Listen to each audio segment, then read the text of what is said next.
Herkese merhaba, ben Öykü. Ben Öfke. Bugün aslında farklı bir bölüm hazırlamıştık Madalyonun 200'ü için. Ama araya bu bölümü koymanın önemli olduğunu düşündük. Çünkü söyleyeceğimiz birkaç şey var. Özellikle son olaylardan sonra geçtiğimiz hafta okullarda olan bu Korkunç şeylerden dolayı gerçekten hem vefat eden öğrencilere, öğretmenlere Allah rahmet eylesin hem de ailelere ailelerine de sabırlar diliyoruz. Çok üzücü bir olay ve biz de dizilerle ilgili paylaşımlar yaptığımız için dizilerle, filmlerle, özellikle Türk dizileriyle ilgili ve bu konularda da medyada son günlerde özellikle dizilerle ilgili ve dizilerdeki şiddet sahneleriyle ilgili çok konuşulduğu için de biz de kendi fikirlerimizi söyleyelim istedik. O yüzden böyle bir bölüm çekiyoruz. Yani aslında biraz da hani sektör nereye gidiyor, dizilerdeki tek düzeleşme mi desek, yani convergence. Yani evet, tek tipleşme diyebiliriz. Nasıl bu sektör bu şekilde sadece tek tipleşti? Bizce nasıl değişiklikler yapılmalı? Çözüm var mı? Neler çözüm olarak üretilebilir? Ve neden aile dizileri yapılmıyor? Neden artık komedi yapılmıyor vesaire? Bunlara değindiğimiz ve kendi tecrübelerimizden de anlattığımız bir bölüm olacak. Başlayalım. Evet, başlayalım. Ben diyecektim. Yani burada herkes tabii ki de kendi fikirlerini söylüyor ki zaten sosyal medyada böyle bir şey. Yani herkes fikirlerini söylüyor ama bazen sanki şeymiş gibi insanlar izlemediği için komedi yapılmıyor. İnsanlar izlemediği için aile dizisi yapılmıyormuş gibi bir algı da varmış gibi geldi bana. Ama aslında öyle değil. İnsanlar gayet de izliyor komedi, mesela Prens'in çok fazla izlenmesinin ya da Gibi dizisinin çok fazla izlenmesinin çok fazla örneği de var. Yani dijitalde de çok izlenen, beğenilen komedi işleri var. Hatta insanlar dönüp internetten komedileri. eski komedileri tekrar izliyorlar. Avrupa Yakası gibi başka birçok diziyi tekrar dönüp açıyorlar. Demek ki hala aslında Öyle bir istek var yani. ve izleyici var, istek var. İzleyici. Neden olmuyor? Bir şu konuya bununla açmak istiyorum konuşmamızı. Dizilerdeki ve oyunlardaki şiddetten dolayı böyle oldu gibi bir tartışma var. Ben açıkçası dizilerde ve oyunlarda olan şiddetin fazlalığından kişisel olarak rahatsızım zaten. Önceki bölümlerde bundan bahsetmiştik. Yani biz oyun üzerine konuşmuyoruz. Diziler üzerine konuşalım biz Bence burada de, zaten. aynen. Oyun konusunda da çok bilgimiz de yok zaten. Ama diziler konusuna gelecek olursak daha önceki bölümlerimizi izleyenler bilirler. Hatta bir bölümü sadece dramatik yapıdaki çok kırılma üzerine de konuşmuştuk. Çok görselleşen şiddet sahnelerinin rahatsız ediciliğinden konuşmuştuk. Ama diğer bir yandan da dizilerin sebep olduğunu söylemek ve tek sorumluluğu dizi olarak vermek yanlış olduğunu düşünüyoruz. Ve bu çok ciddi bir problemi çok basite indirgemek oluyor aslında. Çünkü bunun içerisinde çok fazla parametre var.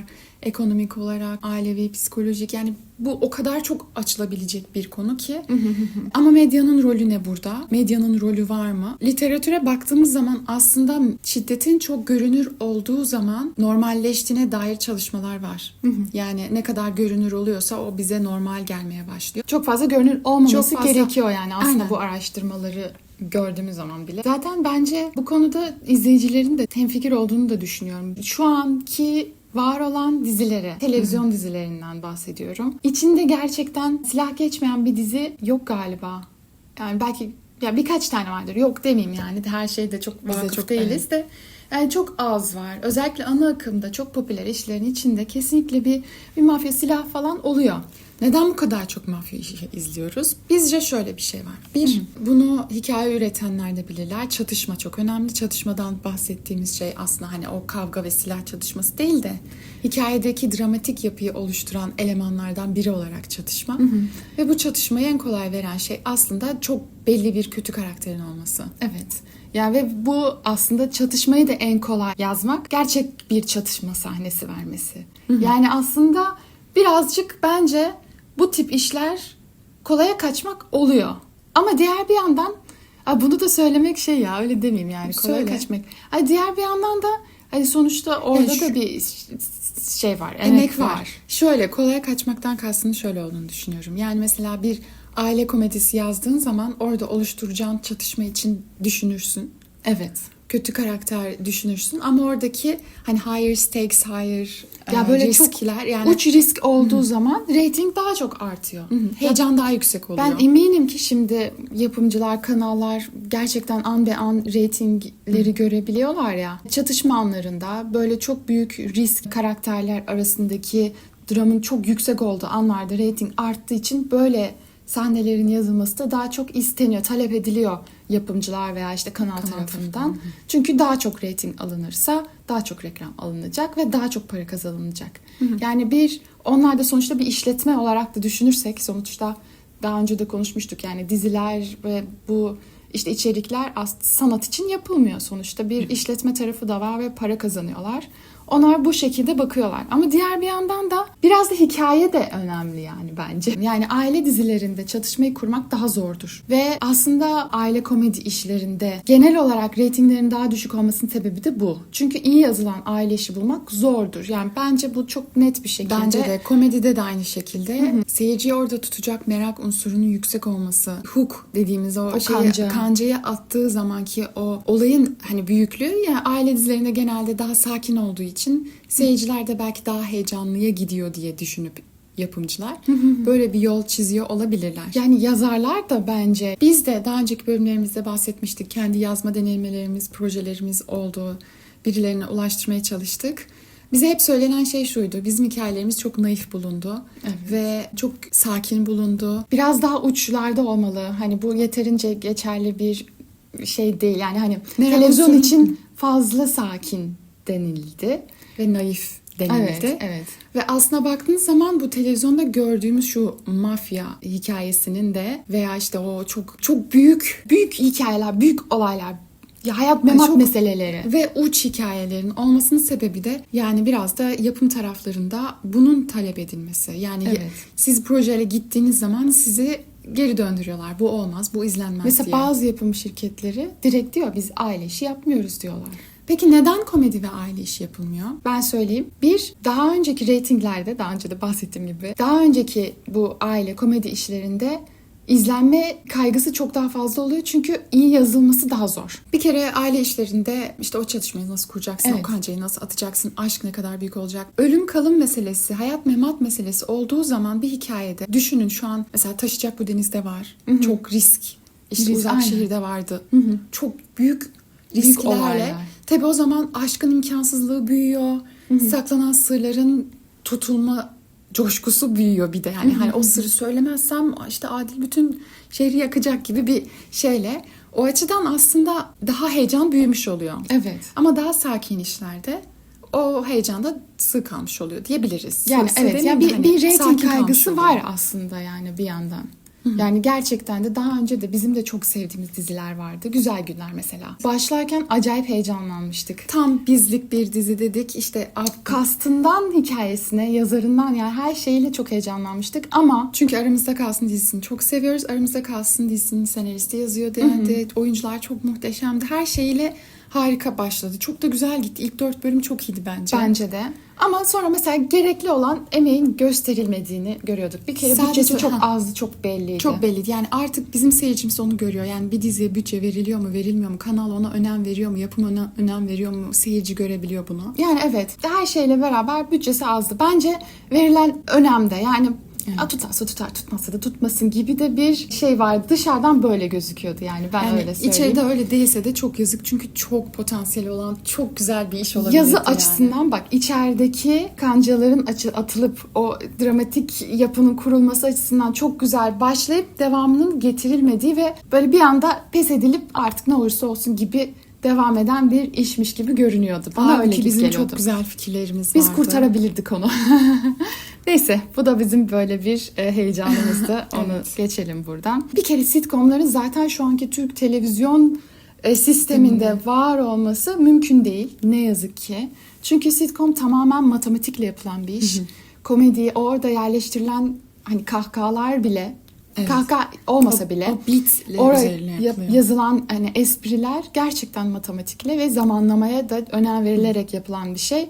Ve şu anki 2,5 saatlere yaklaşan dizi süreleriyle beraber sitcom yazmak mümkün değil. Ancak aile komedi, hem içinde dram, hem komedi, hem aile olabilecek işler yapılabilir şu sürelerle. O açıdan biraz üzücü. Neden mesela bizim televizyonlarda daha hafif, biraz daha içimizi rahatlatan işlerde olmasın? Hani çatışması bol olan diziler de olsun. Bak ben onu diyorum yani, senden de onu konuşuyorduk, sen de onu diyorsun. Ya bu diziler de olsun, öbürleri de olsun. Yani biraz çeşitlilik diyordu yani. Hep daha çok çeşitlilik oldukça yani hepimize de daha iyi gelecek bir seçkimiz olmuş olur. Son günlerde haberler çıktı karşımıza. Diziler revizeye gidiyor. Şiddet sahneleri azaltılacak. Ona göre tekrar güncellenecek. Bu konuda ne düşünüyorsun?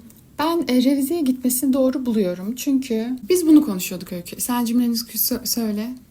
bazı dizilerde gerçekten bence çok fazla şöyle bir şey vardır ya, şiddetin yeniden üretilmesi. Yani bir hikayede gerçekten mesela bir amaç uğruna bir şeyi göstermek zaman, için bir yani şey. mesela kadına şiddete tepki gösteren bir iş yaparken kadına şiddeti gösterdiğin zaman aslında ona biraz da sen de Yeniden üretmiş o oluyorsun. söylemin içine giriyorsun ve bunu yeniden üretmiş oluyorsun. Öyle bir problematik bir durum var aslında burada. İyilerin kötülerin savaşında biz kötülere kötü derken iyilerin de o şiddeti yaparken ki görmemiz, bu birazcık şey de eleştirmiş oluyoruz yani taşacak bu denizde. Mesela bence görmemizin gerek olmadığı detayları görüyoruz. Adil'in sert ve orada saygı duyulan biri olduğunu gördüğümüz zaman yapacakları ihtimalini bilmemiz de yeterliyken biz mesela son Bıçak dizideki atması bıçak mesela. alma sahnesi. Mesela bence yanlış. Bence de. İyi bir karakteri bu şekilde görmemiz yanlış. Onu o şekilde izlememiz yanlış. O tip şeyleri kısacaklarsa doğru, güzel. Yani Kıssınlar. ya da mesela biz Şerif karakterinin kötü olduğunu biliyoruz ama yani gözümüzün önünde gerçekten bir şeyi o kadar görsel görmemiz gerekiyor mu hani Ballı konusunda? olayında. Ya da bunu biraz daha arkada yani sesini duyaraktan görmeden bile bilmemiz yeterli Etkiyi olabilir. üretir. Şimdi Çünkü- diğer bir yandan sence bu yazarların da bu Sorumluluğu mu yazma diyorsun? süreçlerinde özgürlüklerini ellerinden alıyor musun? Çünkü bazı hikayeler var ki bazı şeylerde hani yazılır ve o da hikayeye gerçekten katkısı olur. Sonuçta hani hiç mi bir şey yazılmasın, hiç mi böyle şeyler yazılmasın? Şimdi şundan bahsediyordunuz. Bu konuda 2 noktaya değineceğim. Bir, az önce Öykü'yle de aramızda konuşuyorduk. Bir, böyle işler hiç mi olmasın? Bence olsun. Zaten o zaman yine öbür türlü tek tipleşiriz. Evet. Yani mesele bence çeşitlilik olması. Yani böyle işler de olsun. Ama diğer bir taraftan o talepte bulunan insanlar için aile dizisi, komediler de olsun. Tamamen kar ve reytingle yönetildiği için bu sistem buraya gelmiş durumda. Evet, süreler de bu yüzden bu kadar uzadı. Neden? Diziler de bu kadar tek düzeleşti. Neden? İzlenmiyor diye değil, satılmıyor diye. Evet. Çünkü eğer siz de takip ediyorsanız aslında dizi sektörü Türkiye'de para kazanmasını içeriden değil de daha çok dış satışlardan sağlıyorlar yapımcılar, kanallar, yani yapımcılar özellikle. Bir dizi Türkiye'de yapılıp Türkiye'de izlendiği zaman bir dizi bölümünün bir bölümlük maliyetler o kadar yüksek ki milyonlardan bahsediyoruz burada gerçekten. Evet. Hatta 10 milyonlardan bahsediyoruz. Geçen bir haber gördüm. Doğru mu bilmiyorum, sosyal medyadaydı. Kaynağını da bilmediğim için onu şu anda zikretmiyorum ama öyle bir bütçeden bahsediliyor ki gerçekten. Evet evet doğrudur bence bu arada. Mesela Taşak Mühendisi için 12 diyordu. Bilmiyorum doğru Bölüm mu? başı Bölüm maliyeti. başına. Ya Bilmiyorum. bence Ve bu az olabilir. olanlardan biri biliyor musun? Olabilir. Yani 20'lere falan çıkıyor. Bilmiyorum ne kadar doğru ama milyonlardan olduğunu bahsediyoruz. Çünkü bundan 2018 senesine bile milyondu. Milyondan bahsediyorduk. Şimdi Bence doğru nasıl çünkü olsa kaç sadece olmuştur? kamera ve hani kamera kiralıyor bazı yapımcılar. Bazıları satın alıyor. Yani onların bile maliyeti o kadar yüksek ki. Aynen. Ya işte buradaki set çalışanları, şehir dışı işlerdeki işte konaklama, Ulaşım. o rejideki bu arka tarafta çalışanların bir de sadece gördüğümüz kadar değil yüzlerce kişi çalışıyor. Mekanlar, kiralar. Çok bir bütçe gerekiyor. Bütün o bütçenin oyuncuların tabii ki de Tabii ki. aldıkları. O bütçeyi karşılığını televizyon reklamından alamıyor da bir yapımcı yurt dışına sattığı zaman bölüyor mesela. Bir bölüm 4 bölüme bölüyor. Yalı Çapkını zamanında çok haberler çıkmıştı. Bölüm başına bilmem kaç dolara satıldı, şöyle kar etti falan diye. O zaman yurt dışında bir diziyi satmak müthiş bir gelir sağlıyor. Evet. Yurt dışına hangi diziler satılıyor? Entrikanın bol olduğu, çok görsel işlerin olduğu ve daha heyecanlı işler satılıyor diye aslında bu şekilde tercih ediliyor. Özellikle komediden ve aile işlerinden de uzak duruluyor ki çünkü bunlarda çok daha kültürel kodlar var. Çok daha lokal alışkanlıklar ve gelenekler var. Ya da bunların mesela- yabancı seyirciyle geçip geçmemesi endişesinden dolayı da daha güvenli dediğimiz çok ironik bir şekilde daha mafya işleri, daha sert işler, silahlı işler, entrikalar tercih ediliyor. Evet yani aslına bakarsanız gerçekten mesela komedi işlerine bakın. Bizim gördüğümüz şeyler belki yurt dışında komik gelmeyecek. Ya da mesela yurt dışında izlediğiniz belki bazı komedi şeyleri de bizde komik olmayabiliyor. Ama her Ki ben zaman ona katılmıyorum. değil. Mesela bir Kore dizisi izlediğimiz zaman bize de komik geliyor. Bir Friends dizisini izliyoruz, başka bir Amerikan dizisini izliyoruz, bize komik geliyor. Yani ben mesela yakın zamanda Office dizisinin yapımıyla ilgili bir kitap okudum. Orada mesela şeyden bahsediyorlar. Çok farklı ülkelerde, çok bambaşka kültürlerde yeniden yapılmış ve her birinde de çok başarılı olmuş bir iş. Ama komedi işi. Nasıl oluyor da bu kadar ülkeye ait, kültüre ait olabilen bir şey çok farklı kültürlerde, dillerde, ülkelerde başarılı olabiliyor? Orada şey diyorlar, yani aslında durumun herkese hitap edebilmesi, o durumdan çıkan komedi aslında herkese komik gelebilecek durumlar üretiyor. Zaten bir lokalizasyonda yapılıyor, yani bir yerelleştirmede yapılıyor. Yani aslında Hangi konuda? komedilerde uyarlama yaptığın zaman Ama uyarlama mesela değil. Mesela direkt bizim, çünkü Türk dizilerinin satışında direkt yapılıyor. sen Doğru anlatmıştın. söylüyorsun. Daha çok senin bildiğin bir konu. Yok söyle. Hı hı. Yani bir diziyi biz mesela yurt dışından, Kore'den alıyoruz. Biz kendimiz çekiyoruz. Bizim Evet. çekim kalitelerimiz ve görsel açıdan, teknik açıdan üst seviyedeyiz Türkiye'de. Süre açısından. O yüzden biz aldığımız zaman bir Kore dizisini televizyon yayınlamıyor. Haklarını alıp kendisi çekiyor. Ama yurt dışına sattığımız zaman çok büyük bir oranda olduğu gibi yayınlanıyor ve dublaj yapılıyor, altyazı konuluyor. Bu şekilde yayılıyor Türk dizileri. Yani o yüzden de lokalleşme dediğin, bizim komedimizdeki unsurları alıp kendileri tekrar çekecek olsalar. Evet ama O- şimdi o şöyle bir değil. şey, yazılırken bir şey gerçekten herkese hitap edebilecek bir durumdan çıkan komedi herkese hitap eder. Yani mesela Office dizisi altyazıyı ver ya da işte dublaj yap. Yani burada da komik olabilir. Neyse. 2 demiştim. İkincisine gelin. Birincisi çok uzun sürdü. Dijitale gelmeden önce ben şundan bahsetmek istiyorum. Diziler suçluymuş gibi ilan edilmesindeki problem şu. Evet, bir rolü olabilir. Evet, revizeye gitsin. Evet, revizeye gitsin. Doz azaltılabilir Şiddet yani. sahneleri azaltılsın. Onda hemfikiriz. Ben de rahatsız oluyorum çünkü. Ama diğer bir yandan bunun ilerisini de düşünmek lazım. Orada çok ince bir çizgi var. Yani çok da sansüre gidecek bir yerde de olmaması lazım Olmaması kontrolün. lazım. O zaman çünkü başka türlü tek tipleşebilir. Yani Başka evet. şeylere, müdahalelere gidebilir. Ya mesela şimdi ben de istiyorum aile dizisi olsun, işte komedi dizisi olsun ama diğer bir yandan da yine başka diziler de olsun. Yani biraz daha aksiyonun yüksek olduğu, biraz daha polisiye şeyler de olsun. Yani illa televizyonda sadece bunu izleyelim, diğerlerinin hepsi dijitalde olsun demiyorum ben. Ama Evet. tabii ki de belli bir şeyi olsun. Gelelim Öykü'nün çok güzel bunu daha önce bir yerde konuştuk. Ben çok bana söylediğinde bunu kesinlikle madalyonun iki yüzüne konuşmalıyız oldum. Evet, tezimde Geçen gün bahsetmiştim konuşurken. oradan. Televizyonda bunu görmek ve dijitalde görmek arasındaki farktan bahsettik. Yani evet. Boş zamanlarımızda da bunu konuşuyoruz. Evet. Yani şöyle, her şeyi televizyonda izlemeli miyiz? Yoksa bazı şeylerin dijitalde olması daha mı iyi gibi bir konuda konuşuyorduk. Bunda sadece şiddet olarak değil de hani genel olarak zaten takip ediyorsanız dijitaldeki dizilerde farklı bir dil var. Bunu fark etmişsinizdir. Ben şey diye düşünüyorum. Gerçekten televizyon tamamen broadcast TV dediğimiz, televizyonlarımızı açtığımız anda karşımıza çıkan kanallardan istediğimiz gibi izlediğimiz genel olarak içerikler diyeceğim. Yani sadece dizide değil, bu arada programlar da diyeceğim. Çok eforsuz bir şekilde gerçekten tek bir düğmeyle ulaştığımız işler olduğu için daha totale hitap etme ve belki biraz daha bir sorumluluk mu desem, yani olması lazım.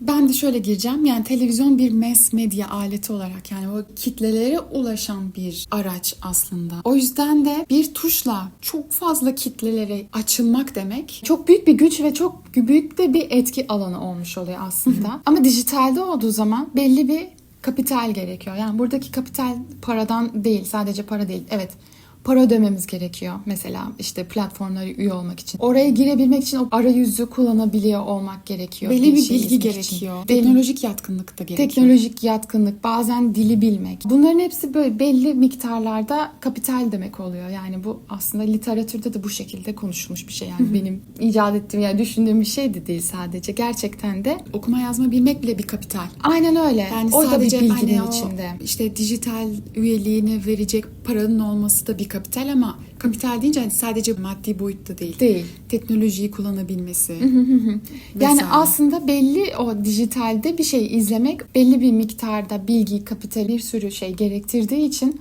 aslında izleyen kişi ister istemez elenmiş oluyor. Bir de bir seçim oluyor. Ekstra zaman da bir şey de verip açıyorsun. Yani tek bir düğmeden daha fazla emek de vererek açıyorsun. Yani o az bile karşına olsa gelmiyor. direkt karşına çıkmıyor. Bir de çok fazla seçenek arasından seçiyorsun. O yüzden de çok fazla kişi elenmiş oluyor ve gerçekten onu izleyecek olana ulaşmış oluyorsun ve o belli bir kapitale, bilgiye sahip olan kişiye ulaşmış oluyorsun. Bu demek değil ki, burada şunu da bahsedeyim, yani o dijitali izleyen daha bilgili, daha eğitimli, daha şey, bu demek değil. Demek istediğimiz bu değil.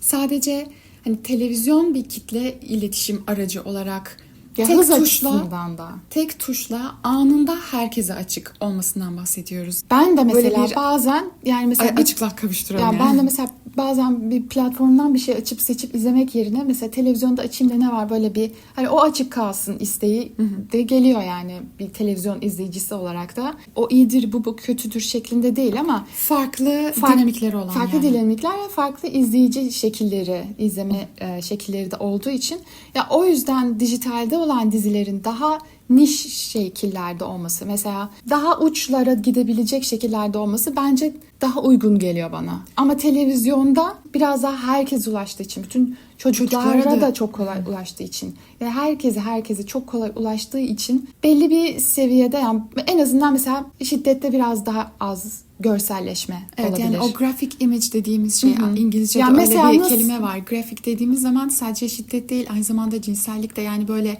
görsel olarak tetikleyici olabilecek her türlü görseli Aynen. aslında Mesela nasıl biz uzak tutmak televizyon- televizyondan. Nasıl biz televizyon dizilerinde hani cinselliği de çok hani görmüyoruz. Şiddeti de o kadar görmememiz. Yani belli bir düzeyde olması gerekiyor. Bütün alanlarda diye düşünüyorum. Bilmiyorum siz ne düşünüyorsunuz. Evet, Ama bu diziler kalksın diye de asla düşünmüyorum ve sorumluluğun da dizi olduğunu da düşünmüyorum. Normalleştirmemek açısından ama tabii ki de dizilerin müthiş bir etki gücü olduğuna inanıyorum. Ben de çok Dizi çok karakterlerinin de güzel şekillerde de etkilediğini düşünüyorum. Yani sadece çok kötü bir şekilde demiyorum. Gerçekten güzel şekillerde de etkilediğini düşünüyorum. O yüzden de dikkat edilmesi gerektiğini ve güzel hikayeler de anlatalım. Bu hikayelerde de bu arada ben işte onu diyorum sanki böyle bunlar kalksın işte kontrol Hayır. gelsin falan diye Öyle, de hayır, demek düşünmüyorum istediğimiz şey yani. şu, biz zaten bizi takip eden haftalardır, hatta aylardır Taşacak Bu Deniz, Uzak Şehir, işte diğer diziler falan konuşuyoruz. Biz Hikayeler anlatılsın yani. hikayeler anlatılsın ve o çeşitlilik olsun. Kesinlikle çeşitliliğin ihtiyaç olduğunu düşünüyorum. Sansür de çözüm değil. Mesele çok daha derin. Yapımcıya şöyle bir rol düşüyor. Yani mesela biz daha öncesinde başka bir iş için, şu an televizyonda olmayan bir iş için bir karakter öldüğü zaman, hem de çok kötü bir şekilde, yani İyi bir karakter. iyi bir karakter çok Daha ilk bölümde. çok kötü bir şekilde öldüğü zaman biz demiştik yani buna gerek var mıydı, aslında yoktu, bizce şöyle olsaydı diye. Bize fazla duygusal baktığımız tarafından yaklaşmışlardı. Ama mesela bence bizim söylediğimiz gibi o karakteri öldürmeselerdi o dizi çok daha fazla devam ederdi. Hatta oyuncu da çok tatlıydı. Oradan yürüselerdi çok, yani şu an bile izliyor olabilirdik. O kadar izledim. O kadar değil ama yine çünkü bazı eksiklikleri vardı. Ama bazen böyle sırf bir ses getirsin, sırf bir aksiyon olsun diye gereksiz detaylar ekleniyor da böyle karakterler çıkıyor falan. Bilmiyorum. Abi ben şey diyecektim. Sen dedin ya ona bu kadar. Biraz da iddialıyız yani. Biz de bir şeyler biliyoruz. Yani evet. Bizim dediğimiz gibi biz bir de olsaydı şöyle de- daha çok etkisi olurdu. Yani kendimizi övmek anlamında söylemiyorum ama biz hem çok iyi bir Türk dizisi izleyicisiyiz, televizyon da izleyicisiyiz. Buradan bir şey daha bağlayacağım. Televizyon içeriği de çok tüketiyoruz ve akademik tarafına da bakıyoruz. Böyle çok iki tarafı, madalyanın iki yüzünü bu yüzden yapıyoruz zaten. O ikisini harmanlayabileceğimiz bir şeyimiz var. Bir de şöyle bir şey var ya, ben bunu sadece yapım, kanal, o taraflarda değil yani bizim genel olarak insanlarda çok fazla televizyon izleyicisini küçümseme, hatta televizyon işlerinin de küçümseme olduğunu görüyorum. Tamam, her iş iyi değil, her iş güzel değil. Gerçekten çok Desteklen- kötü işler de var. Aynen, o konuda bir şey demiyorum ama televizyon izleyicisini küçümseyerek yapılan işler bence başarısız oluyor. Çünkü bizim izleyicimiz çok güzel işler de izlemiş, çok fazla şey izlemiş ve öğrenmiş insanlar da Yani bir biz anlamda. aynen burada mesela anlatıyoruz, dramatik yapı diyoruz, karakter arka diyoruz, diegetik diyoruz. Burada terimler kullanıyoruz.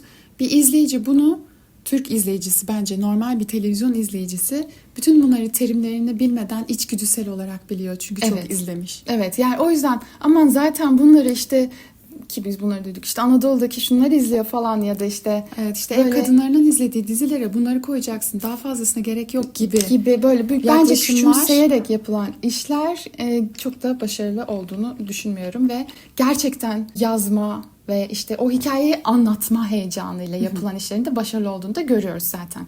Çünkü böyle ısmarlama veya işte o heyecanla yapılmayan işlerde o bir eksiklik oluyor. Kesinlikle. Öyle, onu görüyoruz Kesinlikle. bence. Süreler niye kısalmıyor? Süreler tek isteğin, tek bakış açısı gelir olduğu sürece kısalmaz. Aynen. Bu nasıl uzadı biliyor musunuz bilmiyorum da zamanında eskiden prime time'da yani saat 8 sonrasında 2 dizi 8-10, 8-10-12 şeklinde 2 dizi olurken artık 8-12. Yani bunu diğer ülkelerde söyleyince inanılmaz gelir. Ne oluyor? Çünkü önce de 8 olmuş. Tutan dizi, neden biz risk alalım? Tutan diziyi tutalım. Biraz daha uzun tutalım. İşte biraz özet verelim. Daha fazla 10 dakika daha uzatırsam öbür yapım kanalda daha fazla uzun durdu. Bizim reklamımızı aldı. Biz daha uzun tutalım. Bir 10 dakika daha, bir 10 dakika daha derken diye daha çok reklam alalım vesaire derken bu durum buralara geldi. Ellerinde olsa 2'ye kadar 4'e kadar bile çekerler diye düşünüyorum. reklam olsa gerçekten 12'den sonra şey olsa onu bile olurdu da şimdi yani mümkün olduğunca genişlemiş durumda zaten. Şundan daha da mümkün olmadığı için. Geriye dönüş var mı? Bilmiyorum. Bence şöyle var ama sadece işletme olarak değil de gerçekten hikaye ve onun heyecanına kapılıp da mesela biri risk alıp ben kısa yayınlayacağım ve bunu kabul eden kanalla çalışacağım dediği zaman tabii bu da yaptığı işin bölümlük bütçesinin çok fazla olduğunu varsayarsak onu çıkaracak bir reklam alabilecek seviyede kısaltabilir. Ya o zaman bölüm bütçesini kısmak için aslında bölüm süresini azaltabilir. Yani burada çok daha çok işin kompleksleşiyor. içine ekonomik sebepler çok fazla girdiği için. Ama bence olabilir. Yani bir gün daha idealist ve hani ben bunun için yapacağım diyen bir yapımcının çıkması ve kanalın buna onay vermesi ve oradaki bence yapımcılar arasındaki savaşta da hayatta kalması gerekiyor. Aynen öyle. Ama bence zor işler. Zor ama imkansız değil, gayet yapılabilir. Ama işte o yüzden de dijitallerde daha fazla görüyoruz böyle işleri. Dijitallerde de insanların taleplerini de aslında görebiliyoruz. Gerçekten de bir komediye ihtiyaç var. Bence televizyonda komedi izleyelim. Yani sadece şu an komedi sadece güldür ve çok güzel hareketler değil mi? bunlar var. Televizyonda hiçbir şey yok. Neden daha çok olmasın? Sen ne diyecektin? Aslında sanırım bütün konuşacaklarımızı konuştuk. Bunlar çok uzun konular. Biz televizyon izlemeyi, işte dizi izlemeyi seviyoruz. Araştırmayı çok seviyoruz. Bu konuda çok fazla makaleler var. Biz de yazıyoruz. Akademik olmayacak şekilde de yazıyoruz. O yüzden çok içinden dışından her yerinden bildiğimiz için de biraz daha arka tarafa da az da olsa vakıf olduk. Farklı şeylerde, farklı zamanlarda, farklı yerlerde. Bu yüzden de ekstra biz de konuşup fikirlerimizi söylemek istedik. Evet, bakalım ne olacak? Bakalım sektörde nasıl değişecek? Onu merak ediyorum. Ama her zaman bir değişim var sonuçta. Evet. Başka bir bölümümüz hazırdı aslında. Onu da önümüzdeki haftaya paylaşırız. Görsel analiz yaptığımız, bizim sevdiğimiz ve etkilendiğimiz görselleri analiz ettik. Onları da önümüzdeki hafta paylaşırız. Bu arada siz de bizim gibi hikaye dinlemeyi, izlemeyi, anlatmayı ve hikayeler hakkında öğrenmeyi seviyorsanız bizimle olduğunuz için de çok teşekkür ederiz. Henüz abone değilseniz ne duruyorsunuz? Hemen abone olun, beğendi yapın. Yorumlarınızı da bekliyoruz bu konuda. Konuştuğumuz konularda ne düşünüyorsunuz? Sizin söylemek istediğiniz bir şey varsa da seve seve duymak isteriz. Sosyal medyada da paylaşıyoruz. Böyle sonraki bölümlerde görüşmek üzere. Hoşça kalın.